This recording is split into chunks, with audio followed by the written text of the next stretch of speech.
They didn't just shove her, they threw her. Regina Lynch was airborne, trash rushing up to meet her, laughter exploding behind her as someone spat. Die, you piece of shit. Asterisk.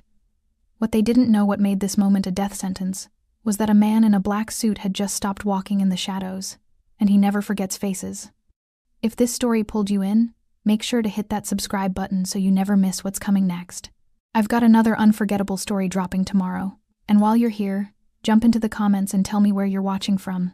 I love seeing our community from all around the world. All right, let's get back into it. They lifted her like she weighed nothing. 3 sets of hands, rough and deliberate, fingers digging into her uniform as the alley floodlight buzzed overhead, casting harsh shadows against the brick wall that made the narrow space feel like a cage. The new waitress didn't scream. She didn't plead. Her name tag said Regina Lynch, hired 2 weeks ago, the kind of woman who kept her head down and her shifts covered without complaint. To them, she looked like someone who wouldn't fight back. The one in the gray hoodie jaw clenched. Boots scuffed from years of street corners laughed as he adjusted his grip on her arm. The other 2 circled, one in a black jacket with a smirk that never reached his eyes, the other stockier with work boots that thudded against cracked pavement like a heartbeat. Their voices carried that particular edge of cruelty disguised as justice. "This is what happens," one muttered. "When you play hero." Regina's body tensed, instinctively bracing. Her eyes weren't squeezed shut in terror. They were open, tracking the movement, the distance, the angle. The air carried smells most people would register without understanding. Rotting produce, metal bins, something sharp and chemical from the restaurant dumpsters. She knew exactly where they were taking her. The tallest one, face half-shadowed under his hood, leaned close enough that she could smell cigarettes and cheap cologne. "You think you're brave?" His voice dropped lower. "You think stepping in for some random kid makes you special?" The dumpsters loomed ahead, industrial green metal, lids half open, garbage bags split and leaking, rust streaking down the sides like old blood. Inside that row of bins, the space was tight, sharp edges everywhere, and the fall would hurt in ways that wouldn't show up as criminal assault on a police report. "Should have minded your business," the one in the black jacket said, his grin visible even in the dim light. The stocky one added the words meant to finish her. "Die, you piece of shit." For a split second, gravity released her, hair flying backward, arms outstretched, the world tilting. Then impact garbage bags bursting, metal lids clattering, pain blooming across her shoulders and ribs like fire spreading. The sound echoed off the walls. Laughter erupted, harsh and satisfied. Any normal waitress would have stayed down. Any normal person would have curled up and waited for them to leave. Regina Lynch slowly pushed herself upright, hands braced against a torn trash bag, knees finding purchase on something solid beneath the filth. Her breathing came measured, controlled. She didn't wipe her face, didn't check her injuries. Her eyes lifted to meet theirs and held. The laughter faltered. Something in her refusal to break disrupted the expected outcome. 30 feet away, just beyond the cone of the floodlight, a man in a black suit stopped walking. His hand, which had been reaching for his car keys, went still. Andres Prieto's expression didn't change, sharp features carved from stone, dark eyes that had witnessed worse but never ignored it. He'd been heading to his vehicle after a business meeting, taking the back route he always took, the route most people avoided after dark. He saw the throw. He heard the threat. He registered the woman pulling herself from the trash with a spine that refused to bend. Inside the alley, one of them moved forward again, emboldened by her silence. The one in the gray hoodie stepped closer, his boot scraping against concrete as he prepared to kick a dumpster lid for emphasis. "What? You gonna cry now? Gonna tell us you learned your lesson?" Regina spoke for the first time, her voice low, steady, stripped of everything except fact. "You followed me out here because you couldn't stand that I made you look weak in front of a kid." The words landed like stones in water. The stocky one's smirk flickered. The one in the black jacket shifted his weight, suddenly uncertain. The one in the gray hoodie clenched his jaw tighter, anger flashing across his face like lightning before a storm. "You've got a mouth on you," he said, stepping forward. "Let's see if..." Behind them, Andres Prieto began walking forward. His footsteps were deliberate, unhurried, the kind of approach that meant someone had already made a decision. The sound of expensive shoes on pavement cut through the tension like a blade. All 3 men turned. Andres stopped 10 feet away, hands loose at his sides, posture relaxed but somehow more threatening because of it. The floodlight caught the sharp lines of his suit, tailored, immaculate, completely out of place in an alley that smelled like rot and violence. His face remained neutral, but his eyes moved between the three men with the kind of assessment that made grown men remember every mistake they'd ever made. "Gentlemen," he said quietly. Not a greeting, an acknowledgement that he'd seen everything. The one in the gray hoodie recovered first, forcing false confidence into his voice. "This doesn't concern you, man. Just walk away." Andres tilted his head slightly. "That's interesting advice." His gaze shifted to Regina, still standing in the garbage, blood on her lip, uniform torn. "You all right?" Regina straightened further, ignoring the pain screaming through her ribs. "I'm fine." "You're not," Andres said simply. Then his attention returned to the three men. "But you will be." The temperature in the alley seemed to drop. The one in the black jacket laughed nervously. "Look, we were just teaching her a lesson about—" "About what?" Andres interrupted, his voice still quiet, still controlled. "About minding her business? About not interfering when three grown men corner a teenager?" He took one step forward. "Or were you teaching her that cowards only fight when the numbers are on their side?" The stocky one's hands curled into fists. "You need to back off before—" "Before what?" Andres asked. "Before you throw me in the trash too?" Silence. The one in the gray hoodie seemed to actually look at Andres for the first time, really look. Something in the man's bearing, in the ink that traced up his neck just above the collar, in the way he stood like violence was a language he spoke fluently, but chose not to translate. Recognition flickered across the bully's face, then fear. "We were just leaving," he said quickly. "No," Andres said. "You weren't." He glanced at Regina again. "She was leaving. You three are staying right here until we have a conversation about consequences." The word hung in the air like smoke. Regina pulled herself fully from the dumpster, every movement deliberate despite the pain. She walked forward slowly, passing the three men who had thrown her, passing Andres, who watched her with something like curiosity, heading toward the mouth of the alley where the streetlight promised safety. She stopped just before reaching it, turning back one last time. "Thank you," she said to Andres. He nodded once. "Go clean up. This won't take long." As Regina disappeared into the night, the three men realized with sudden, crystalline clarity that they had made a mistake. Not in throwing a waitress into garbage, in doing it where Andres Prieto could see. It had started 20 minutes earlier, when Regina was supposed to be finishing her shift in peace. The diner was nearly empty. Just her, the cook cleaning the grill and back, and two regulars nursing coffee at the counter who'd been there so long they'd become part of the furniture. Regina moved through her closing routine on autopilot, wiping down tables, refilling salt shakers, counting tips that barely covered bus fare home. Her feet ached. Her back ached. Everything ached in that specific way that comes from standing for 8 hours straight, smiling at people who didn't see you, pretending their rudeness didn't land. She'd been counting down the minutes until she could step outside, breathe air that didn't smell like fryer grease, and walk the 6 blocks to her apartment where nobody expected anything from her. Then she heard it. Laughter. The wrong kind. The kind that had edges. Regina paused, dish rag in hand, listening. The sound came from outside, somewhere near the front of the building. Male voices. Multiple. And underneath them, a higher pitch. Younger. Scared. She told herself it wasn't her problem. She'd learned that lesson years ago. The world didn't reward people who stepped into other people's fights. It punished them. It made them targets, but her feet were already moving toward the door. The cook called out something about taking the trash when she went, but Regina was already pushing through the entrance, the bell above the door chiming cheerfully like nothing was wrong. The street was dark except for the flickering streetlight 20 yards away. The diner's neon sign cast everything in shades of red and shadow.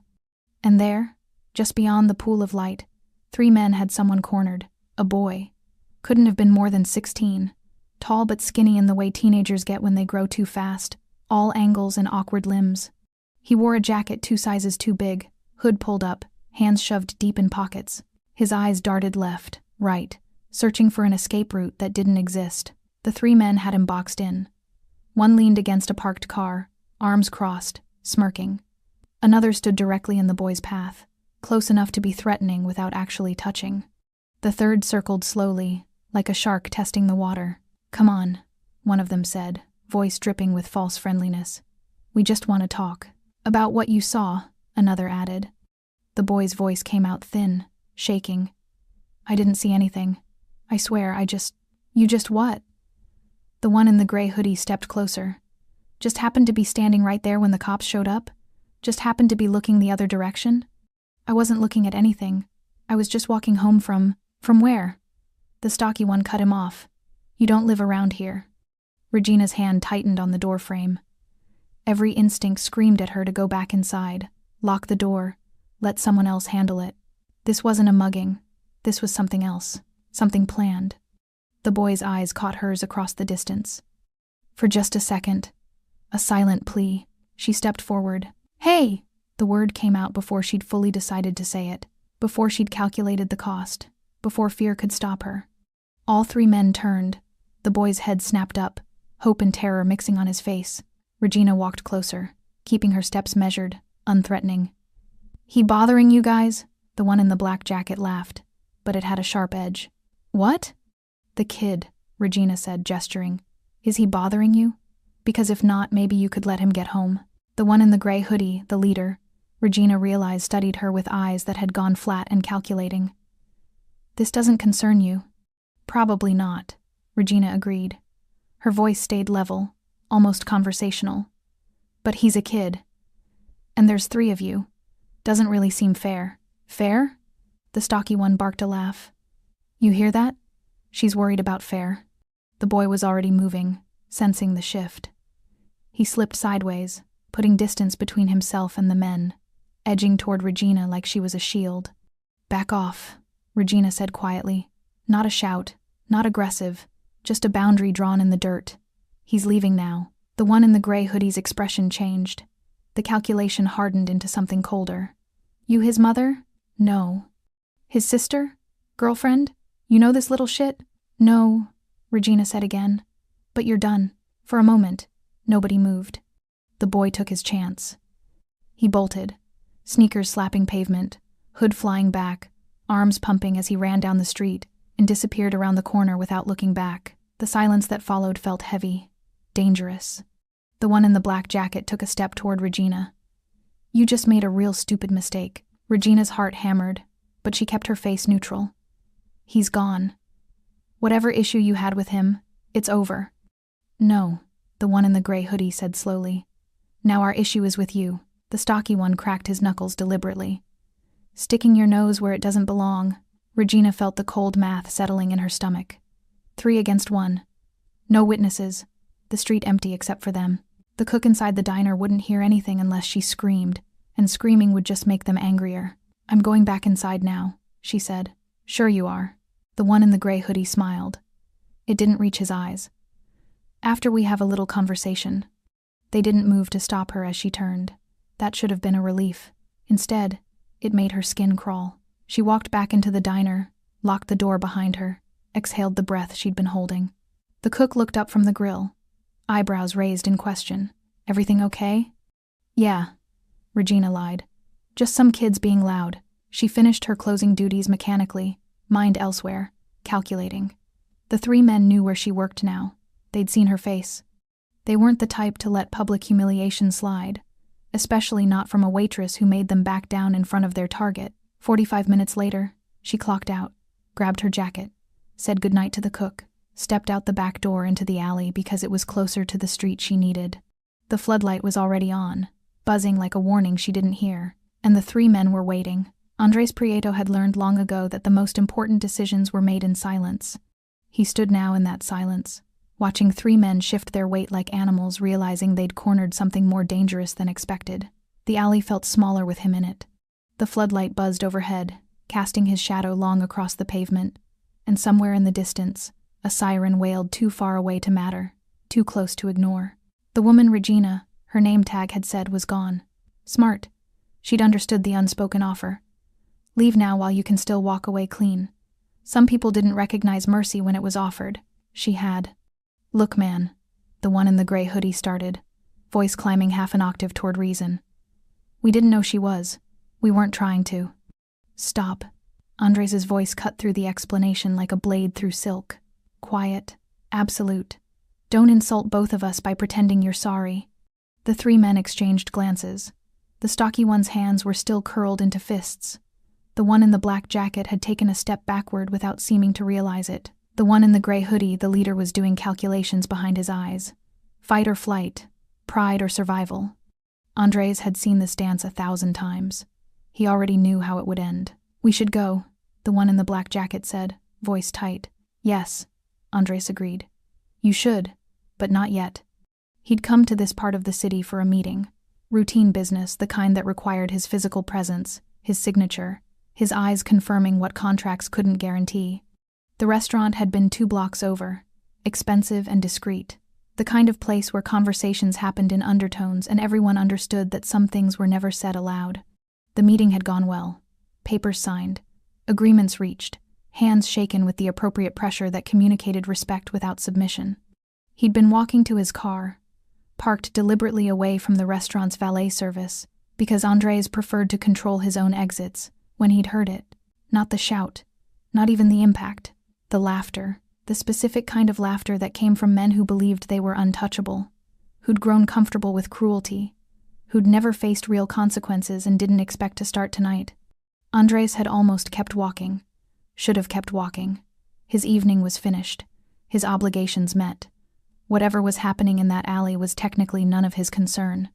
But then he'd seen her, the waitress, being lifted like garbage toward the dumpsters. Seen her face, not screaming, not begging, just calculating. Seen the way she braced for impact like someone who'd learned to absorb violence and keep moving. And he'd heard the words, "Die, you piece of shit." That's when Andres Prieto stopped walking. Not out of nobility, not out of some misguided sense of heroism, but because he recognized something in that moment that most people missed. The woman had made a choice.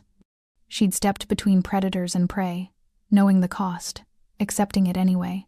That kind of choice interested him. More than that, it reminded him of something. Someone, a version of himself from years ago, before the weight of power had taught him to measure every action against its consequences. "What's your name?" Andres asked the one in the gray hoodie. The man's jaw clenched. "Why? Because I want to know who I'm talking to." Andres's tone didn't change. Still quiet. Still controlled. "I'm going to find out anyway. You can make this easier or harder. Choice is yours." The stocky one spoke up, emboldened by desperation. "We don't have to tell you shit." Andres turned his attention fully to the speaker. Really looked at him. The man was shorter than his friends, built thick through the shoulders and chest, work boots suggesting construction or warehouse labor. Tattoo visible on his neck, amateur work. Prison ink, maybe. Eyes that had seen violence but never learned to recognize when they were outmatched. "You're right," Andres said. "You don't have to tell me anything." He pulled his phone from his jacket pocket with deliberate slowness. "I can make a call instead. Have someone look up 3 men matching your descriptions, caught on the diner's security camera 20 minutes ago harassing a minor. Then I'll have them check for outstanding warrants, unpaid tickets, parole violations." He let the sentence hang. The one in the black jacket's face had gone pale. "We weren't. There's no camera." "There's always a camera," Andres said. It might even be true. Most businesses had them now, cheap security systems recording everything to cloud storage. Whether this particular diner had one or not didn't matter. The threat was enough. The one in the gray hoodie finally spoke, defeat flattening his voice. Travis Morrison. "And them?" "Jeff, Kyle." No last names offered for the others. Andres didn't push. He had what he needed, a name to attach to a face, something to trace back if necessary. "Here's what's going to happen," Andres said, pocketing his phone. "You're going to leave this neighborhood. Tonight. Right now. You're going to forget you ever saw that woman. You're going to forget you ever touched her." Travis Morrison's eyes narrowed. "And if we don't?" Andres smiled. It wasn't a pleasant expression. "Then I'll remember you instead." The words landed with the weight of prophecy. "Jeff," the stocky one broke first. He took 2 steps backward, then 3, then turned and started walking, not running. Walking with forced casualness, like he'd decided to leave on his own terms. Kyle in the black jacket followed seconds later, hands shoved in pockets, shoulders hunched. Travis Morrison stayed. Pride or stupidity or some mixture of both keeping him rooted to the pavement. "This isn't over," he said. Andres studied him with something approaching pity. "Yes," he said quietly. "It is. You just don't know it yet." He turned and walked away, footsteps echoing off brick walls. Behind him, Travis Morrison finally moved, following his friends toward whatever came next. Andres reached his car, a black sedan, expensive but understated, and paused with his hand on the door. His reflection stared back from the tinted window. Sharp suit, cold eyes, face that revealed nothing. He'd meant what he said. The encounter was over. But the woman who'd stood in garbage with blood on her lip and steel in her spine, Regina Lynch, she interested him, and Andres Prieto always followed his interests to their conclusion. Regina made it 3 blocks before her legs started shaking. Not from fear, though fear was there, coiling cold in her stomach. Not from pain, though her ribs screamed with every breath and her shoulder throbbed where it had hit metal. The shaking came from adrenaline finally catching up, her body processing what her mind had refused to acknowledge in the moment. She'd almost died tonight. She stopped under a streetlight, leaning against a brick wall, forcing her breathing to steady. In through the nose, out through the mouth, count to 4. The technique came back automatically. Muscle memory from a life she'd worked hard to leave behind. Her uniform was ruined. Stains she couldn't identify in the dark. A tear across the sleeve, the smell of garbage clinging to every fiber. Her hair had come loose from its ponytail, hanging in tangles around her face. When she touched her lip, her fingers came away sticky with blood. She should go to the hospital, get checked out, file a report. She wouldn't do any of those things. Regina pushed off the wall and kept walking, each step taking her farther from the diner, from the alley, from the man in the expensive suit, who'd appeared like something out of a different world entirely. She didn't know who he was, didn't want to know. Men who moved like that, who spoke with that kind of quiet authority, who made 3 attackers back down with just their presence. Those men came with complications she couldn't afford. Her apartment was dark when she finally climbed the 3 flights of stairs, fumbling with keys that suddenly felt too heavy in her hands. Inside, she didn't turn on the lights, just locked the door, threw the deadbolt, and stood in the darkness listening to her own heartbeat gradually slow. The shower ran hot enough to hurt. Regina stood under the spray until the water turned cold, watching brown water circle the drain, scrubbing at her skin like she could wash away the memory of hands grabbing her, lifting her, throwing her like she was nothing. When she finally emerged, wrapped in a towel that had seen better days, she caught her reflection in the fogged mirror. The woman staring back looked tired, older than 28. There was a bruise blooming across her shoulder, purple-black against pale skin. Her lip was split. A scrape ran along her forearm where something sharp had caught her. But her eyes were steady. That's what mattered. Regina, dressed in clean clothes, moved to the kitchen window and looked down at the street below. Empty. Quiet. No gray hoodies. No watching figures. Just the normal darkness of a city neighborhood after midnight. She should feel safe now. She didn't, because men like Travis Morrison didn't forget humiliation. They nursed it, fed it, let it grow into something uglier. And the man in the suit, Andres, she'd heard one of them say his name, he'd let them walk away, which meant they were still out there, still angry, still dangerous. Regina pulled her phone from her purse, stared at the dark screen. She could call someone, should call someone. But who?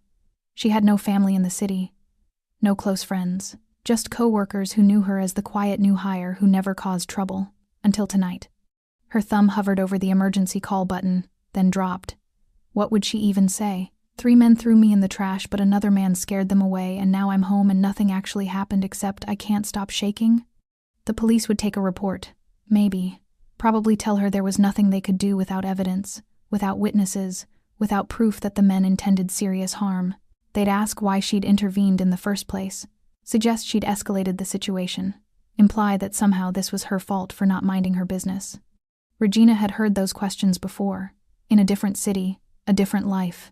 She'd learned then that the system protected itself, not the people who needed protection. She set the phone down. Sleep wouldn't come. Every time she closed her eyes, she felt herself falling again, felt gravity release her, felt the impact that rattled through her bones. So she sat in the darkness, knees pulled to her chest, watching the window like something might crawl through it. At some point, exhaustion won. She dozed fitfully, waking at every sound pipe settling, neighbors moving, the building breathing around her like a living thing. When dawn finally broke, pale and gray through the curtains, Regina felt like she'd been awake for days. Her phone buzzed. A text from the diner manager. "You okay? Cook said you left looking rough last night." Regina typed back. "Fine. Just tired. See you tomorrow." Another buzz. "Take today off if you need." She stared at the message. Taking a day off meant losing money she couldn't afford to lose, meant sitting alone in this apartment with nothing but her thoughts and the memory of laughter echoing in an alley. "I'll be there," she typed, then deleted it, then typed it again and hit send before she could change her mind. Work meant routine. Routine meant normal. Normal meant survival. The day passed in a blur of mundane tasks that felt surreal after the violence of the previous night. Regina moved through her shift mechanically, taking orders, delivering food, smiling at customers who didn't notice the bruise she'd covered with makeup or the way she flinched every time someone moved too quickly in her peripheral vision. The cook asked once if she was all right. She said yes. He didn't push. By evening, when the dinner rush finally slowed, Regina found herself standing at the front window, looking out at the street where she'd first seen the boy. The streetlight flickered. The same neon sign cast the same red glow, like nothing had changed, but everything had changed.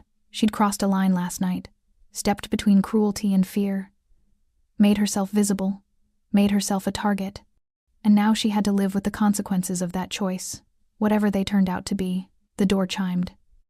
Regina turned automatically, server's smile already forming. A man in a black suit stood in the entrance. Not Andres Prieto, someone else, younger, neat haircut, expensive watch. He looked around the diner with the kind of assessment that said he didn't belong here, knew it, and didn't care. His eyes found Regina. Regina Lynch? Her blood went cold. Who's asking? The man reached into his jacket slowly, deliberately, and pulled out a business card. Plain white, just a phone number embossed in black. Mr. Prieto would like to speak with you, he said. When you're ready. He set the card on the nearest table and walked out without waiting for a response. Regina stared at the card like it might explode. The conversation, apparently, wasn't over. Regina stared at the business card for 3 days before she called the number. 3 days of looking over her shoulder every time she left her apartment. 3 days of jumping at shadows, checking locks twice, sleeping with a kitchen knife under her pillow. 3 days of telling herself she was fine, while her hands shook every time someone walked too close behind her on the street. On the 4th morning, she picked up the card from where it sat on her kitchen counter, moved a dozen times but never thrown away, and dialed. 1 ring. 2. Miss Lynch. The voice was smooth, professional. Not Andres Prieto. Someone else. Mr. Prieto will meet you at Rossi's. Tonight. 8 o'clock. A table is already reserved. I didn't say I would. He'll be waiting. The line went dead. Regina stood in her kitchen, phone still pressed to her ear, anger and fear warring in her chest. She should throw the card away, block the number, pretend none of this ever happened. Instead, at 7:45 that evening, she found herself standing outside Rossi's, an Italian restaurant in a part of town where the buildings were renovated instead of crumbling, where streetlights actually worked, where people paid for valet parking. She didn't belong here. Her best clothes, black pants, and a simple blouse felt shabby compared to the elegant figures moving past her through the entrance. But she pushed the door open anyway, propelled by something she couldn't quite name. Curiosity, defiance. The need to understand what kind of man could make 3 attackers disappear with just his presence. The hostess looked up with a practiced smile that faltered slightly when she saw Regina. Do you have a reservation? I'm meeting someone. Prieto. The smile transformed into something genuine. Respectful. Of course. Right this way. The restaurant was dimly lit, intimate, the kind of place where conversations happened in low tones over wine that cost more than Regina made in a week. The hostess led her through the main dining room to a private section in back, separated by frosted glass panels that turned the other diners into shadows and suggestion. Andres Prieto sat at a table in the corner, positioned so his back was to the wall and he could see both entrances. He wore another expensive suit charcoal this time, and he was alone. No bodyguards, no associates, just him and a glass of red wine he hadn't touched. He stood when he saw her. Old-fashioned courtesy that felt both genuine and calculated. Miss Lynch, thank you for coming. I didn't have much choice, did I? Regina remained standing, keeping the table between them. Your guy didn't exactly make it sound optional. Everything is optional. Andres gestured to the chair across from him, including staying. But I hoped you'd at least hear me out. Regina didn't sit. What do you want? To talk. To make sure you're all right. His eyes traveled over her face, noting the fading bruise she'd tried to cover, the way she held herself slightly stiff on her left side where her ribs were still tender, and to apologize. That caught her off guard. For what?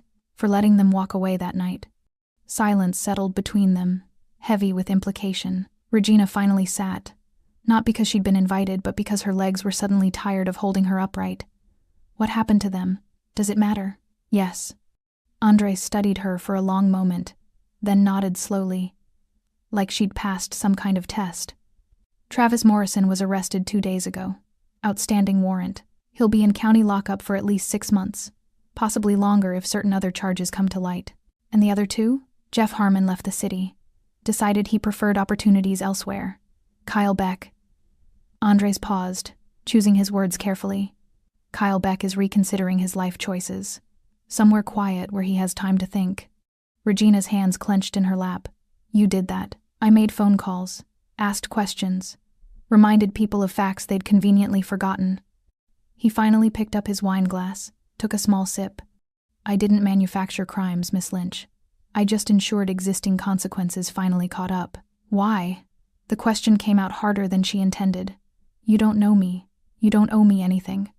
No, Andres agreed. But you stepped between 3 men and a frightened boy. You didn't have to. You gained nothing from it. And when they threw you in the garbage for it, you stood back up. He set down his glass.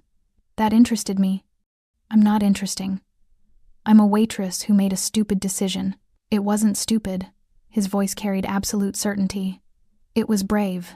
There's a difference. Regina felt something crack inside her chest. She'd spent 3 days telling herself she'd been reckless, foolish, that she'd invited violence through her own actions. Hearing someone, especially someone like him, call it brave, felt like permission to stop punishing herself. The boy, she said quietly. Is he okay? Yes. Safe. He won't be bothered again. How do you know? Andres's expression didn't change. Because I told the people who sent those men that the boy is under protection now. Mine. The weight of that statement settled over the table like fog. Regina should have been frightened, should have recognized the implicit admission that Andres Prieto was exactly the kind of man she'd suspected, someone with power, connections, the ability to make people disappear. But instead, she felt something else. Relief. The boy was safe. The men who'd hurt her were facing consequences. Justice had been served, even if it came from outside the system. I don't understand what you want from me, she said finally. Nothing. Andres leaned back in his chair. I wanted to make sure you were safe, to offer you this. He slid something across the table. An envelope. The diner's owner is a friend. You've been given 2 weeks paid leave to recover. Use it however you need. Regina stared at the envelope without touching it. I don't need charity. It's not charity. It's respect. He stood, buttoning his suit jacket. You made a choice that night, Miss Lynch. A choice most people wouldn't make. That deserves recognition. He started to walk away, then paused, turned back. If you ever need anything, if those men come back, if you're in trouble, call that number. Day or night. Someone will answer. Why would you do that? Andres Prieto smiled. It was slight, genuine, touched with something that might have been admiration. Because courage is rare, he said, and worth protecting. Then he was gone, disappearing through the frosted glass like a shadow, leaving Regina alone with an envelope she hadn't asked for and questions she couldn't answer. Regina didn't open the envelope until she got home. 2 weeks paid leave. The note was handwritten on expensive stationery, signed by the diner's owner with an apology for the incident and assurance that her position would be waiting when she returned. No questions asked, no explanations required. She set it on the counter next to the business card she still hadn't thrown away. The apartment felt different now. Not safer exactly, but less suffocating. Like someone had opened a window she didn't know was closed. She made tea she didn't drink, sat on her secondhand couch, and tried to understand what had just happened. Andres Prieto hadn't asked for anything, hadn't made threats disguised as favors, hadn't implied she owed him. He'd simply ensured consequences real, tangible consequences fell on the men who'd hurt her, then walked away like it was the most natural thing in the world. Regina didn't trust it, couldn't afford to. Men with that kind of power always wanted something eventually. The bill always came due. But for now, tonight, she let herself feel something she hadn't felt in years. Protected. Travis Morrison learned about consequences in a holding cell that smelled like industrial cleaner in desperation. The arrest had been clean, efficient. 2 officers showing up at his apartment at 6 a.m. with a warrant for unpaid child support dating back 3 years. Turned out his ex-wife had finally filed the paperwork he'd assumed she'd never actually submit. $12,000, the booking officer said, not unkindly. You can make bail if someone posts it. Travis had called everyone he knew. His brother, his drinking buddies, even Kyle, though that call went straight to voicemail. Nobody answered, nobody came. By day 3, sitting on a concrete bench with his back against cold cinder blocks, Travis started to understand. This wasn't coincidence. This wasn't bad luck. Someone had pulled strings, made calls, ensured that every person who might have helped him suddenly had reasons not to. He remembered the man in the alley, the suit, the quiet voice, the way he'd said, "I'll remember you instead," like it was a promise carved in stone. Travis Morrison had never believed in karma. Now he was living in it. The public defender assigned to his case was overworked and underpaid, carrying a briefcase stuffed with files for 30 other clients she'd never have time to properly represent. "Best I can do is plead it down," she said during their 5-minute consultation. "Maybe get you released in 4 months instead of 6 if you behave." "What about the other charges?" Travis asked. Because there were other charges now. Assault allegations from 2 years ago that had mysteriously resurfaced.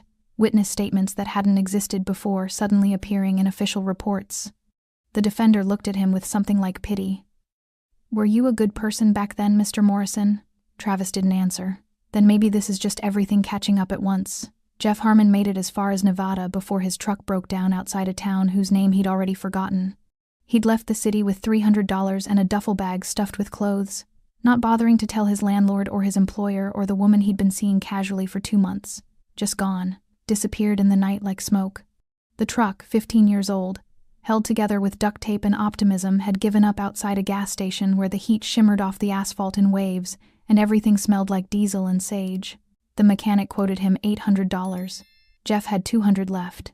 "I can give you $250, the mechanic said, eyeing the truck. "For parts. But that's it." Jeff stood in the parking lot, sweat soaking through his shirt, watching vultures circle something dead in the distance. He'd run because running seemed smarter than staying. Because the man in the alley, Prieto, he'd learned from some careful asking around before he left, wasn't someone you crossed and lived comfortably, but running had its own cost. No job, no home, no plan beyond anywhere but there. He bought a bus ticket with the money from selling the truck, headed east. Didn't matter where, just away. On the bus, wedged between a sleeping college student and a woman with a crying baby, Jeff closed his eyes and saw the waitress, Regina, standing in the garbage, looking at them like they were less than nothing. He'd laughed when Travis threw her. Thought it was funny. Thought she deserved it for interfering. Now, broke and homeless and running toward nothing, Jeff wondered if maybe she'd been braver than all 3 of them combined. Kyle Beck lasted exactly 1 week before someone knocked on his apartment door at 2 a.m. He answered it half asleep, expecting a neighbor complaining about noise or maybe his girlfriend coming back after their latest fight. Instead, 2 men in suits stood in the hallway. Not police. Something else. "Mr. Beck, we need you to come with us." Kyle's blood went ice cold. "Who are you?" "Friends of someone you disrespected." They didn't touch him, didn't threaten. Just stood there with the kind of patient stillness that said refusal wasn't an option being offered. Kyle grabbed his jacket. They drove him in silence to a warehouse district he didn't recognize, pulled into a loading bay where the only light came from a single bulb hanging from a chain. Andres Prieto was waiting. He sat on a metal folding chair like it was a throne, wearing another immaculate suit, looking at Kyle the way someone might examine an insect under glass. "Sit," Andres said, gesturing to a chair placed 10 feet away. Kyle sat. His hands were shaking. "Do you know why you're here?" Kyle's mouth was too dry to answer. "Because I want you to understand something." Andres leaned forward slightly. "The woman you threw in the garbage, Regina Lynch, she made a choice that night. She chose to protect someone weaker. You made a different choice. You chose cruelty. We were just, don't." The word cracked like a whip. "Don't minimize it. Don't excuse it. You told her to die. You laughed while she pulled herself from filth. You celebrated her pain." Kyle felt tears burning behind his eyes. "I'm sorry. I swear to God, I'm..." "Sorry isn't enough." Andre stood. "But it's a start. You're going to disappear for a while, Mr. Beck. Somewhere quiet. Somewhere you can think about the man you've become and decide if that's who you want to be. Where?" "That's not your concern." Andres nodded to the men who'd brought Kyle. "They'll explain the arrangement. You'll work. You'll earn your keep.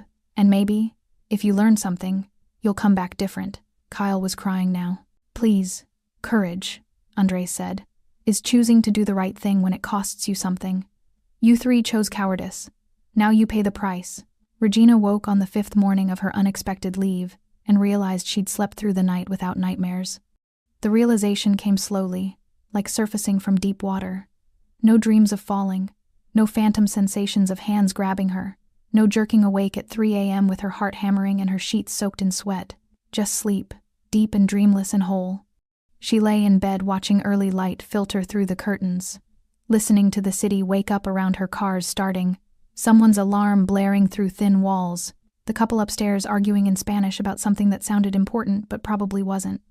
Normal sounds. Normal morning. Like the world had decided she was allowed to be ordinary again. Her phone buzzed on the nightstand. A text from an unknown number. The coffee shop on 5th and Maple. 10 a.m. If you're interested. No signature. No explanation. Regina stared at the message, recognizing the presumption in it. Whoever sent it assumed she'd know who it was from. Assumed she'd come. Assumed they had the right to summon her like this. She should delete it. Block the number. Use these 2 weeks to find a new job in a different neighborhood where nobody knew about the alley, or the men, or the dangerous stranger in the expensive suit. At 9:45, she was getting dressed. At 9:55, she was walking into a coffee shop she'd never been to before, scanning the tables for a face she'd only seen twice but somehow couldn't forget.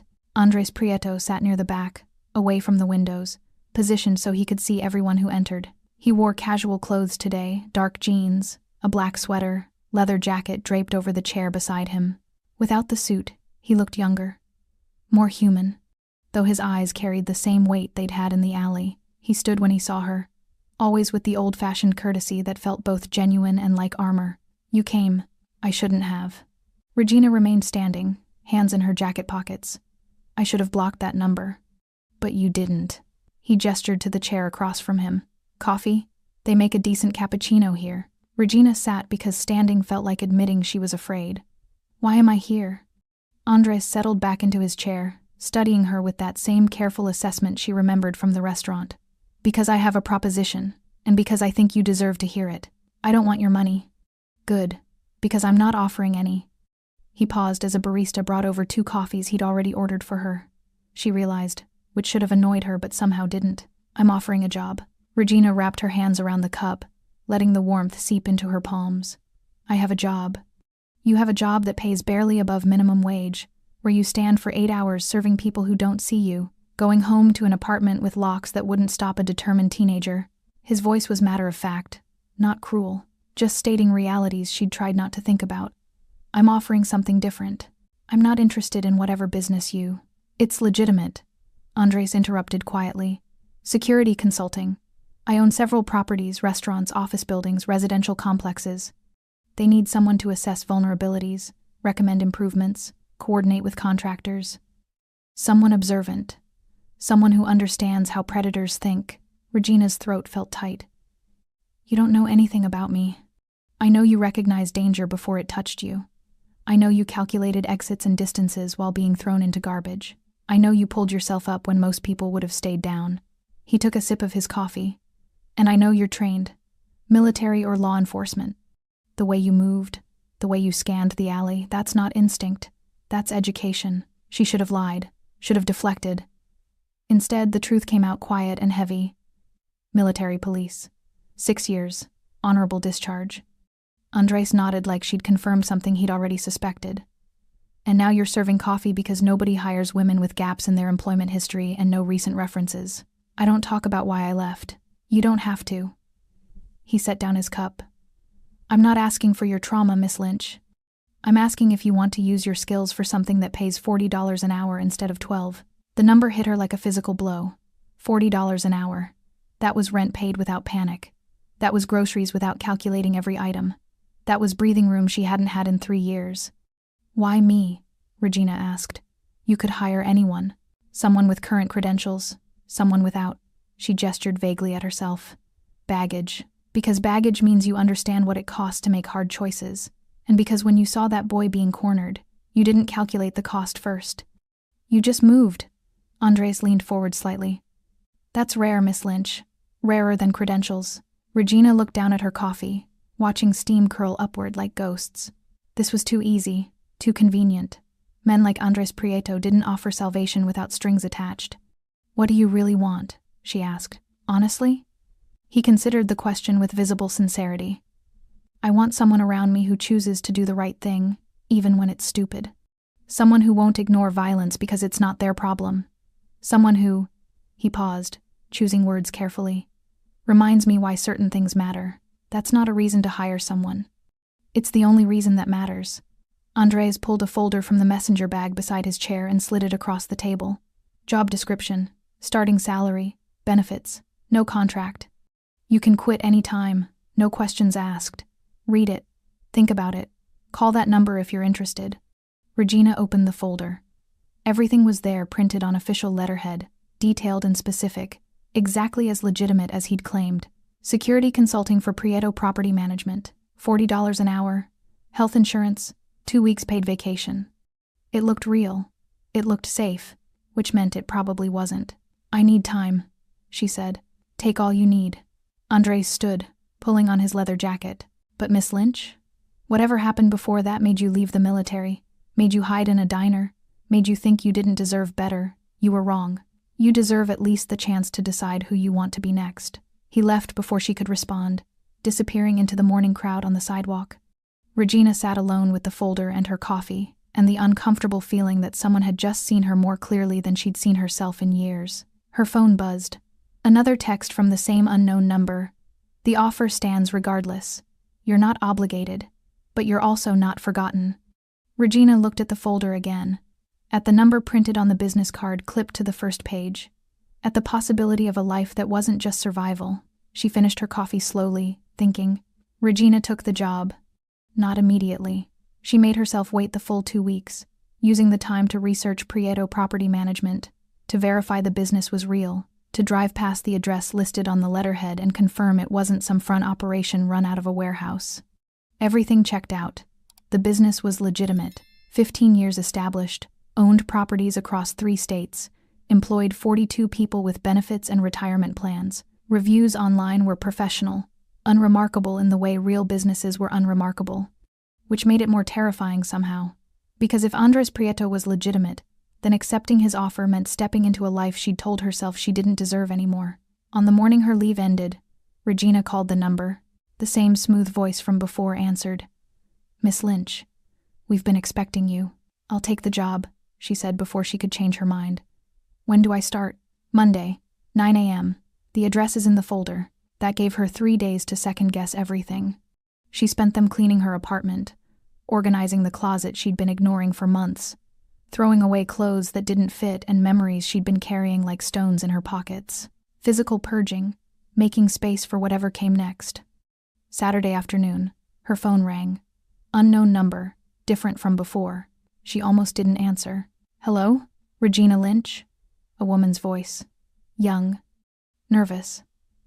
I'm sorry to bother you. I got your number from... Someone said you might. I don't know how to... Slow down, Regina said, sitting on her couch. Who is this? My name is Jennifer Morrison. I'm Travis Morrison's sister. A pause. The man who... From the alley. Regina's blood went cold. How did you get this number? A man gave it to me. He said. You might understand. That you might listen. The woman's voice cracked. My brother's in jail, and I know what he did was wrong. I'm not defending him. But he's got a daughter and she keeps asking when Daddy's coming home and I don't know what to tell her. Regina closed her eyes. Why are you calling me? Because the man who gave me your number said you're the only person who might have mercy, that you'd know what it costs to lose everything. Jennifer Morrison was crying now. Please, I'm not asking you to forgive him. His daughter is 7 years old. She didn't do anything wrong. The apartment felt too small suddenly, too quiet. What do you want from me? Regina asked. I don't know. A chance? Someone to tell that man, Mr. Prieto, that Travis has people who need him? That maybe 6 months could be 3 months? I know it's not fair to ask, but I have nowhere else to go. Regina should have hung up. Should have said this wasn't her problem, wasn't her responsibility, that Travis Morrison had made his choices and earned his consequences. Instead, she heard herself say, I'll think about it. Thank you. God, thank you. I said I'll think about it. That's all I'm promising. She ended the call and sat in silence, staring at nothing. A 7-year-old girl who missed her father. A sister desperate enough to call a stranger.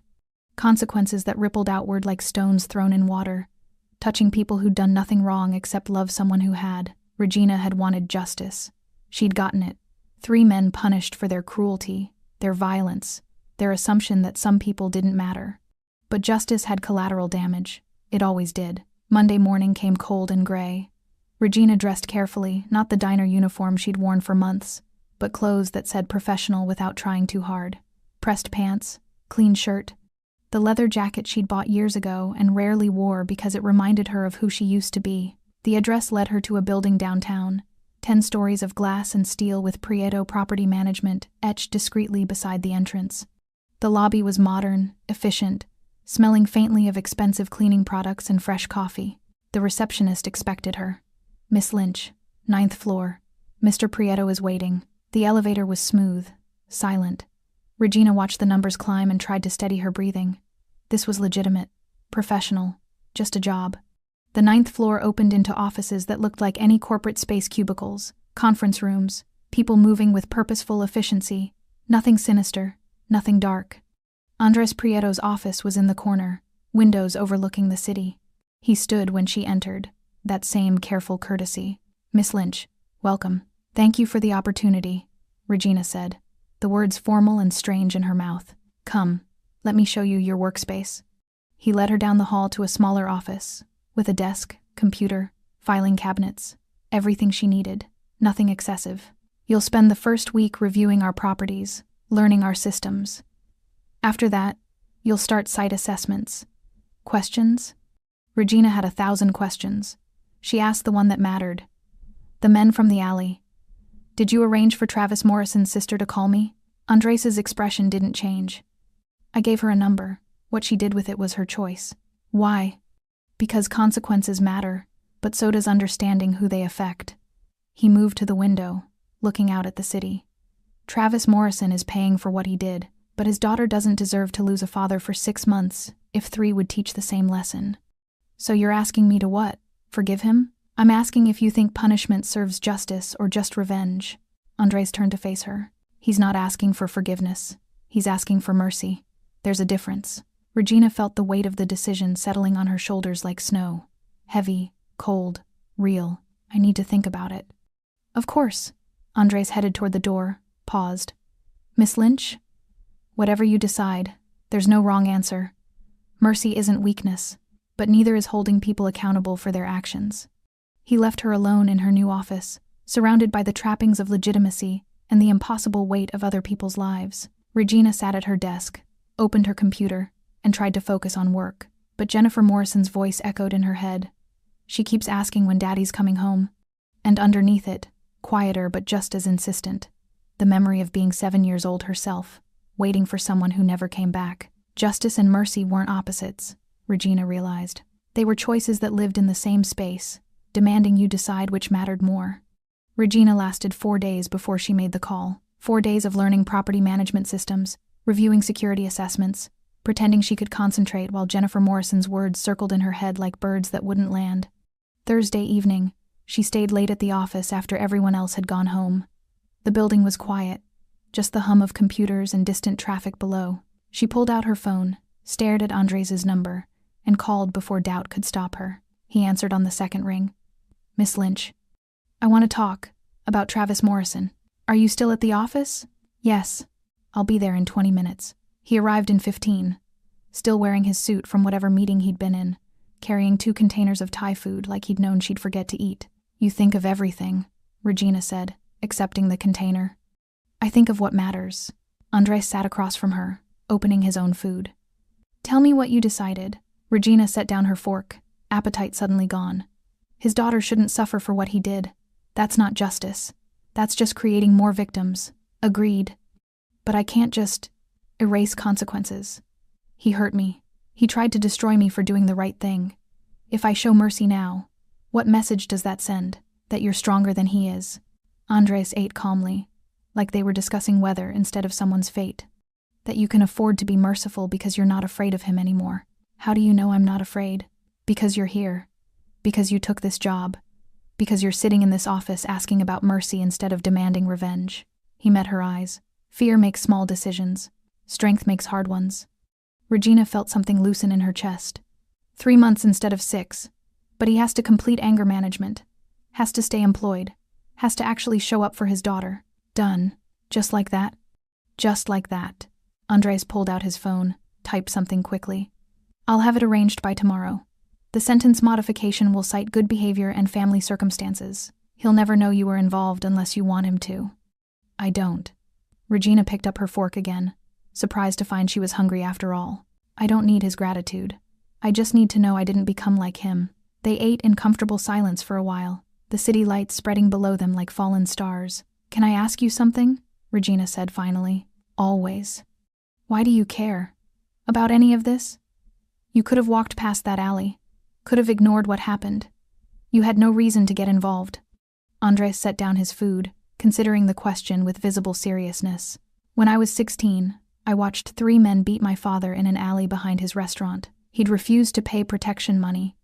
They wanted to make an example. Regina went still. No one helped. 20 people walked past. Some watched. Most looked away. All of them decided it wasn't their problem. His voice remained steady, but something haunted moved behind his eyes. My father survived, but I learned something that night about what it costs to look away. About how evil doesn't need grand plans, it just needs good people to decide someone else's pain isn't worth the inconvenience. I'm sorry. Don't be. It taught me who I wanted to be. Andres looked at her directly. When I saw you in that alley standing up even after they'd thrown you down, I saw someone making the choice everyone else refused to make, and I decided that person was worth protecting. Regina felt tears burning behind her eyes. She blinked them back. I wasn't brave. I was scared the whole time. Courage isn't the absence of fear. It's acting despite it. He stood, gathering the empty containers. You did something hard tonight, Miss Lynch. You chose mercy when you had every right to choose otherwise. That's not weakness. That's evolution. After he left, Regina sat alone in her office, watching the city breathe below her. Somewhere out there, a 7-year-old girl would get her father back sooner than expected. Somewhere, Travis Morrison would get a second chance he didn't deserve but might learn from. And here, in this office, Regina Lynch was learning that strength wasn't about how hard you could hit back. It was about choosing when not to. Her phone buzzed. A text from Jennifer Morrison. I don't know what you did, but they're saying he might be home by spring. Thank you. Thank you. Thank you. Regina didn't respond. She didn't need to. She powered down her computer, locked the office, and walked out into the night, feeling lighter than she had in years. The boy from the street was safe. The men who'd hurt her were learning consequences. And she, Regina Lynch, former military police, current waitress, future security consultant, had discovered something she'd thought she'd lost forever.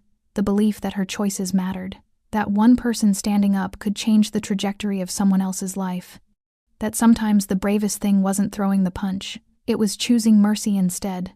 Regina's first official site assessment was a restaurant in the South District. Family-owned, struggling, the kind of place where the owner worked the register while his wife cooked in back and their teenage son bussed tables after school. The owner, Mr. Smith, showed her around nervously. Mr. Prieto said you'd help us with security. We had a break-in last month. They took the register, smashed the window. My wife doesn't feel safe anymore. Regina walked the perimeter, noting the broken lock on the back door, the lack of lighting in the alley, the camera system that was 10 years old and mostly decorative. All fixable, all preventable. You need better locks, she said, making notes. Motion sensor lights in the alley, new cameras with cloud backup. And this window, she tapped the glass by the register, needs security film. Won't stop someone determined, but it'll slow them down enough that they'll choose an easier target. Mr. Smith nodded rapidly, writing everything down. How much will this cost? Regina consulted her tablet, running numbers. About $3,000 for everything. But Mr. Prieto has a fund for small business security upgrades. I can have it approved by tomorrow. Why would he do that? Because he remembers what it's like to watch your family's business get hurt and feel powerless to stop it. Mr. Smith's eyes went damp. Thank you. Tell him thank you. Tell him yourself when you see him. Regina handed him her card. Call me if anything else happens. Day or night. That's my direct number. She visited 4 more properties that day. An office building, an apartment complex, a warehouse, a coffee shop. Each one needed something different. Each one she could actually help. By the time she returned to the office, Regina realized she hadn't thought about the alley once, hadn't felt the phantom sensation of falling, hadn't checked over her shoulder for gray hoodies.